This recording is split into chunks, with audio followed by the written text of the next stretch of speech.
কাৰ্যম আজি 25 আগষ্টত আমাৰ ষ্টেট ইনফৰমেশ্যন কমিশ্যনৰ পৰা আমি ইয়ালৈ আহিলোঁ কাৰ্বি আংলং ডিফুৰ দুটা ছেগমেণ্ট আছে এটা হ'ল জিলা আৰু এটা হ'ল কাৰ্বি আংলং অট'নমাছ কাউন্সিল গতিকে এইটো এটা ডাঙৰ অফিচ আমি মন কৰোঁ যে ইয়াত যথেষ্ট বিশেষকৈ ৰাইট টু ইনফৰমেশ্যন এক্ট 2005ৰ অধীনত কিছুমান আমাৰ কোৱাৰিজ আহি থাকে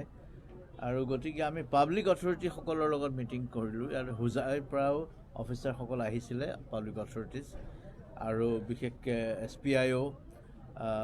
আৰু অন্যান্য officers plus first appellate authorities ADC সকল তেওঁলোকৰ লগতো আমি কথা পাতিলোঁ কেনেধৰণে কিয় কৰিব লাগে কিয় ডেমক্ৰেচিৰ কাৰণে এখন সুস্থ গণতন্ত্ৰৰ কাৰণে ৰাইট টু ইনফৰমেশ্যনটো এটা খুব আৱশ্যকীয় এটা অংগ সমাজখন ভালকৈ চলি থাকিবৰ কাৰণে ট্ৰেন্সপাৰেঞ্চিৰ কাৰণে কৰাপশ্যন নহ'বৰ কাৰণে স্বচ্ছতা আনয়নৰ কাৰণে যাতে মানুহে খবৰবোৰ পাব পাৰে সেইকাৰণে তেওঁলোকক সজাগ কৰিলোঁ আৰু তাত বহুত নিয়ম কানুন বা ষ্টেপছ কিছুমান থাকে সেইখিনি যাতে ফ'ল' হয় ভালকৈ সেইখিনি তেওঁলোকৰ লগত আমি কিবা অসুবিধা পাইছে নেকি সেইখিনিও সুধিলোঁ আৰু এতিয়া আমাৰ ষ্টেট ইনফৰমেশ্যন কমিশ্যনৰ তৰফৰ পৰা আমি কিয় কেতিয়াবা শাস্তি দিবলগীয়া হয় কেতিয়াবা ডিপাৰ্টমেণ্টেল প্ৰচিডিং ল'বলগীয়া হয় অফিচাৰ্ছৰ বিৰুদ্ধে সেইটো নহ'বৰ কাৰণে তেওঁলোকে যাতে মূলতে সমস্যাটো সমাধান কৰে যাতে খবৰবোৰ দিয়ে যেনেধৰণে পাৰে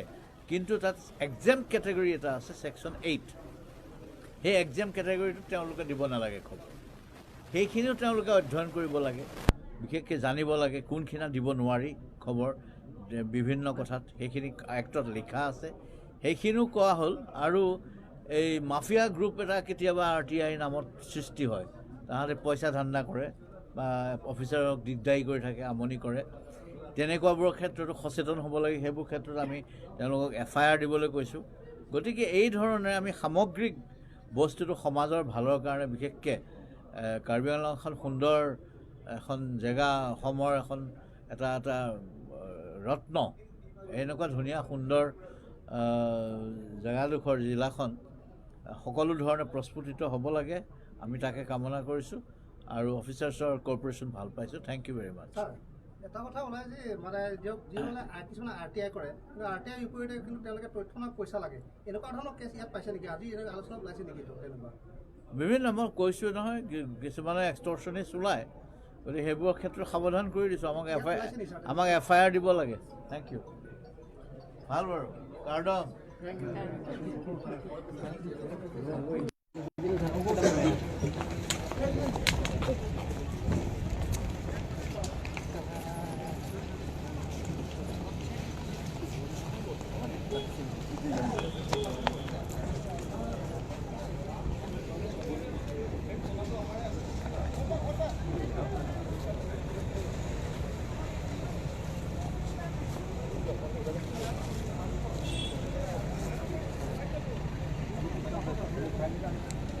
Thank you.